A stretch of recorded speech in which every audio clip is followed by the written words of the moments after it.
This is Digital Marketing Fastlane. This podcast will show you how to build, launch, grow, and scale a widely successful online business. Listen to real conversations with proven practical strategies and success stories. You're going to learn how to generate more traffic, more sales, more profit, and customer lifetime value for your online store.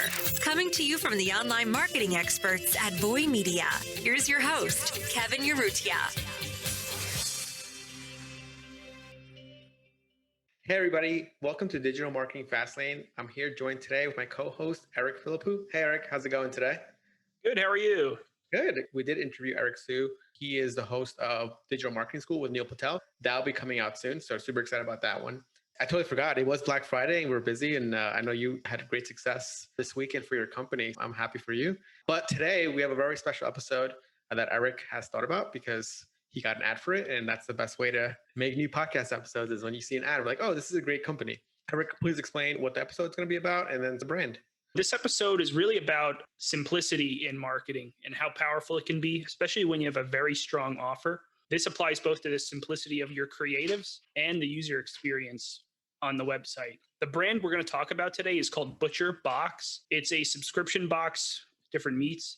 They're a pretty large brand. You might have even heard of them. Basically, their marketing funnel is pretty smart this holiday season. Last week, a lot of people listening might have even gotten their ads. They ran, so it's a subscription box. So you have to understand they get a lot more money month over month.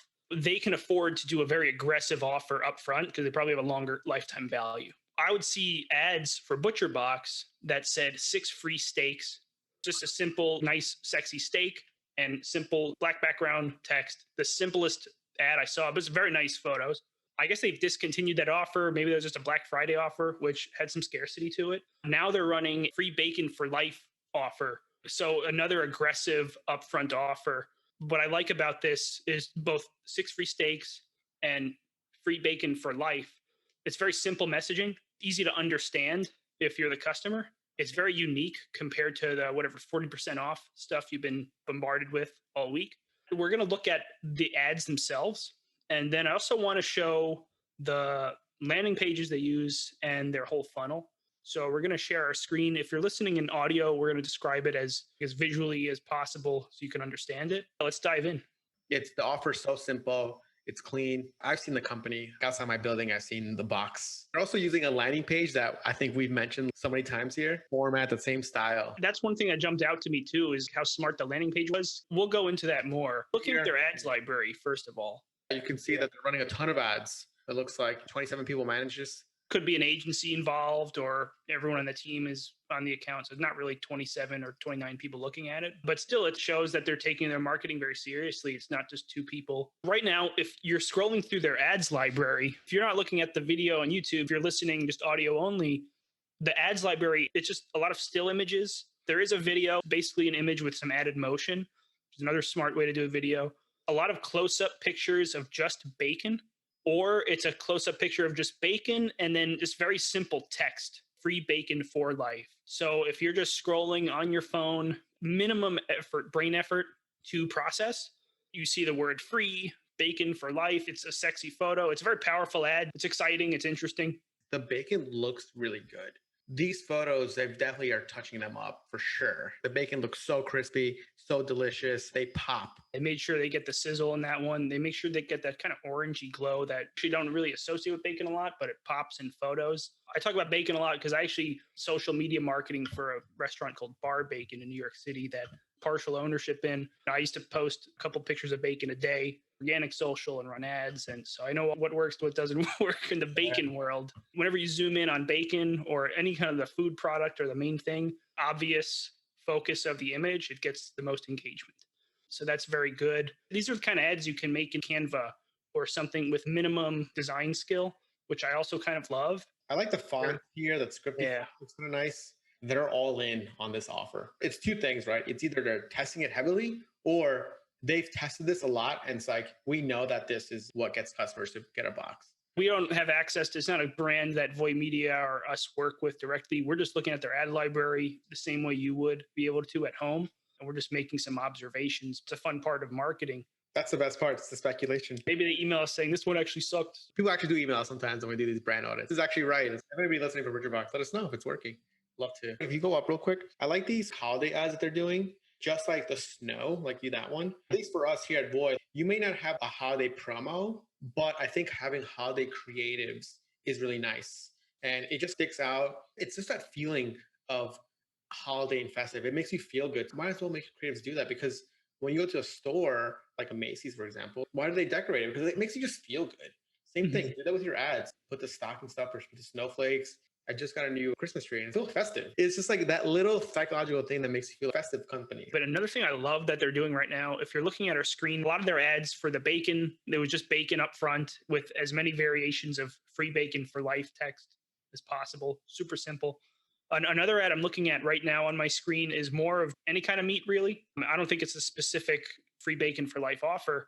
Like their product photoshopped into a Christmas stocking, which is kind of funny. Photoshop isn't the best, and you know it's clearly Photoshop. If I put a bunch of exciting meat in someone's stocking, they would definitely remember that forever. A unique way to show, oh, this is a good stocking stuffer idea. This is a good fun surprise gift that they're probably not expecting. They're just using creative ways to show what a good gift idea this is. And that's an interesting psychological point. It kind of goes with the point we always talk about in holidays, which is really understand why your person is buying. They're buying a gift for someone, even if it's a gift for dad or a gift for mom or a gift for a sibling. In this case, people do stocking stuffers, people do other things. And this is a funny, quirky way to show that. And it's something I think you can do with any product you have. Any physical, I guess, in a way.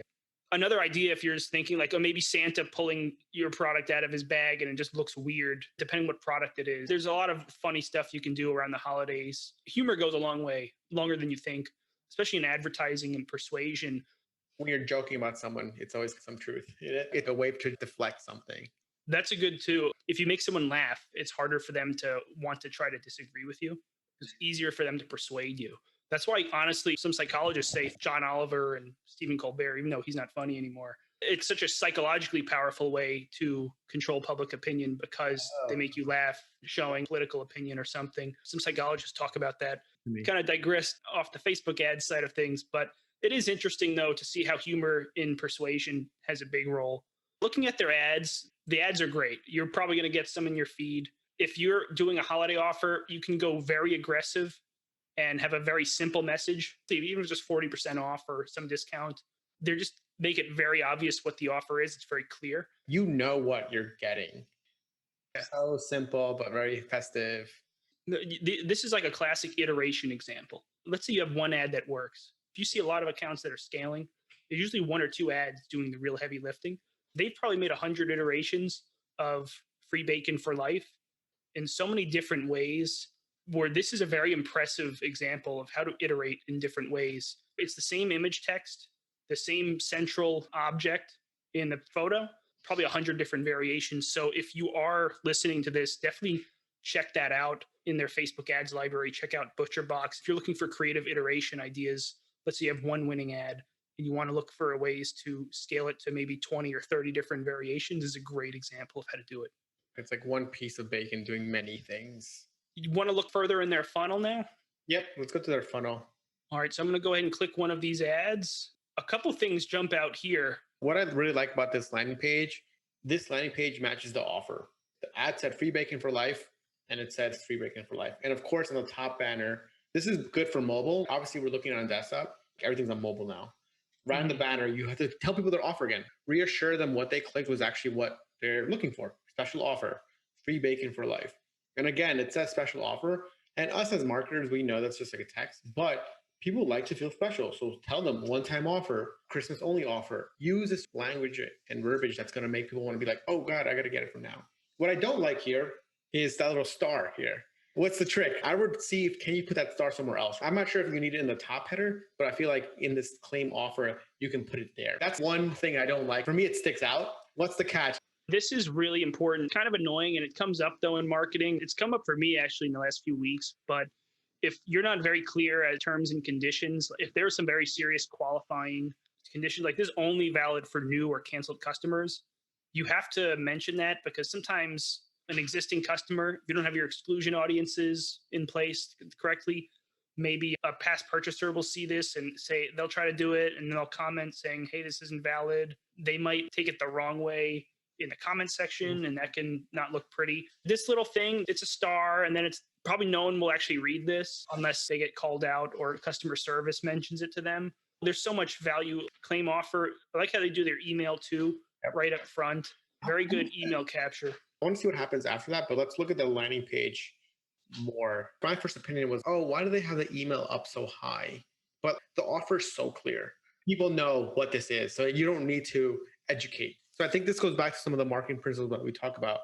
If this offer is so clear, you don't need to complicate it. You work with products, I work with products. That's not clear, so you need to educate. I think it's for people listening or founders listening to it, this is why we always tell what one brand is doing maybe works for you, but maybe it doesn't work for you. So it's just a building block and a test. Never say, oh, I'm going to do exactly what ButcherBox is doing, because maybe your offer isn't as clear as a free bacon for life. This is something that people can visualize. They can taste it in their mouth. That's why for me, I was like, I don't like that. But I was, wait, I do actually now it makes sense to me. Even people listening in audio only, not watching video, they don't see the landing page. Literally, there's a top banner that just says special offer, free bacon for life. Then it goes to like a header, and the main image has some bacon on it, like really zoomed in. It just says free bacon for life again with their logo, ButcherBox. No buttons go anywhere other than the claim offer button, which is right below this header. And there's kind of a subheader. It says get 1 pack of bacon for free in every order for the life of your membership, which is a pretty cool offer. Another thing that's interesting, the call to action button directly under it, to the left of it is an email, like email entry form, as if you have to enter an email to move to the claim offer section. And right next to the email entry form is the claim offer button. What's interesting about that is actually you can click the claim offer button without submitting an email address and just move forward in the funnel. Just shows that this is a very smart way to do this, in my opinion, because you're capturing a lot of emails, even if they don't really finish to the purchase. And the reason you want to do this is, especially for a long subscription box like this, you'll see the rest of their funnel. It is a 5 or 7 page quiz funnel to build your box and then check out. It's a pretty long funnel. So the earlier you can do an email capture, the better, because you can still retarget them based on what step in that quiz funnel they did. You still get something for your paid ad traffic. That's not a purchase that you can still profit from long term. So it's a very smart move by ButcherBox to do this early on in the funnel. This happens with a lot of lead gen funnels, a lot of long, complex businesses. One example is a brand called, I think it was Orchard. We're trying to buy a house or something, and you have to get the email up front. Spot and Tango, the pet brand, they do that quiz funnel too. But basically, it's a very smart move. We talk about owning traffic versus renting it. As you go down the landing page, they talk about what is ButcherBox. It's actually a very short landing page. Better meat for a better you. They talk about convenience, quality, value, a lot of cool selling points.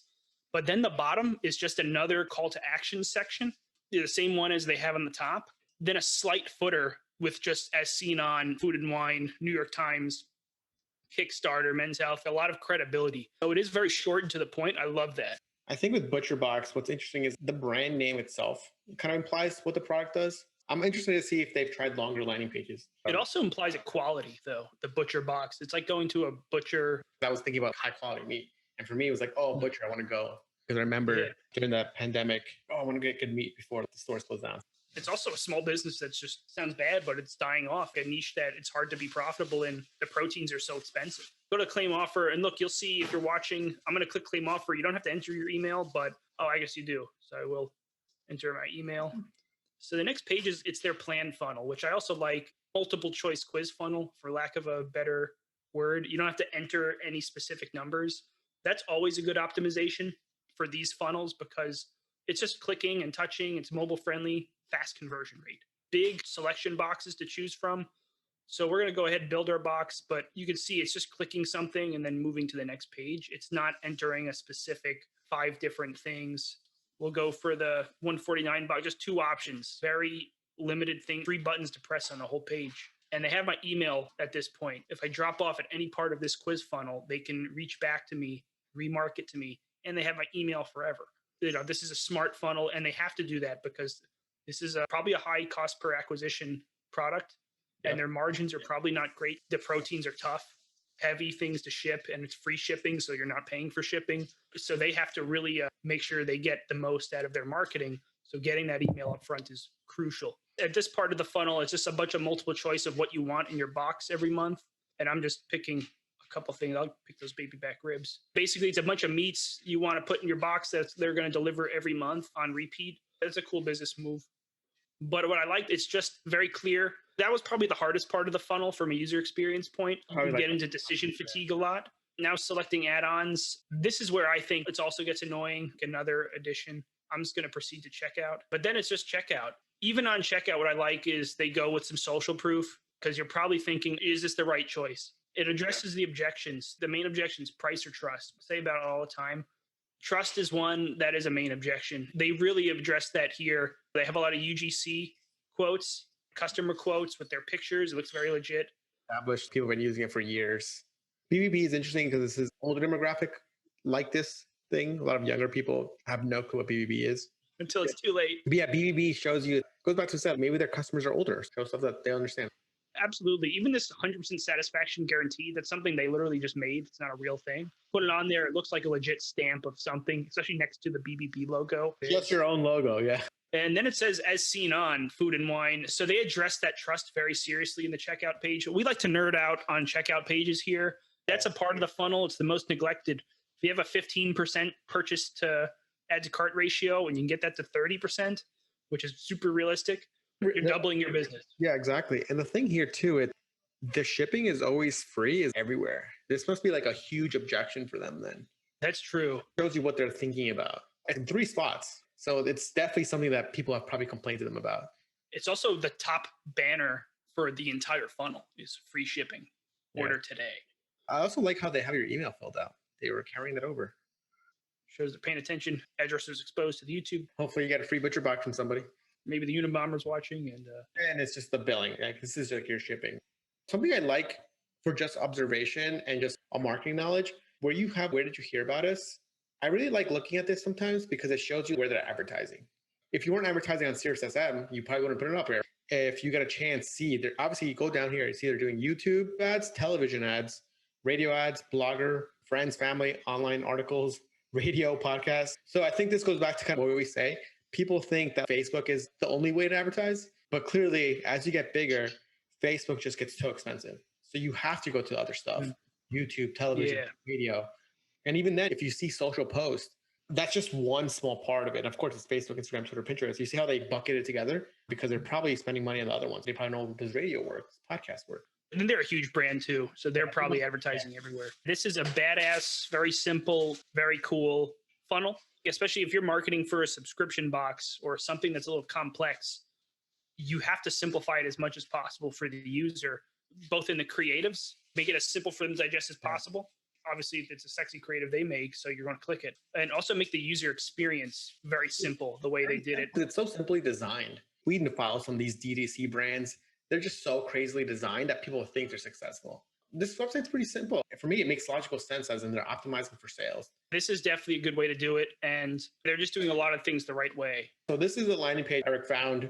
And it's really a landing page that we've talked about before. Obviously, the offer is really strong here, but it's the 7 reasons to blah, blah, blah. I think even our previous podcast, remember, we're going over Judy. This is probably one of the simplest landing pages that I see everybody making now. Almost everybody's doing these landing pages. Crazy how it's taken over the online advertising space. The last year, remember? Was it that dog company, Tango and something? Remember, that was last year that we did that episode. Remember we told people about it? They're like, no, this would never work. And now everybody's using it. The psychology is people think, oh, this is like a listicle or an article. Maybe that's an article that's consumed a lot. Honestly, it's probably the most popular form of long-form written content that's consumed is those BuzzFeed style listicles. People are just used to that. It's simple to digest. From a selling psychology standpoint, it just addresses every reason why they would buy it. And they can also address every reason why someone would not buy it. It's just a good way to communicate simply, super easy. The price is nice, like only $6. You're objection handling every step of the way. Easy to consume way. That's not a paragraph, multiple paragraphs.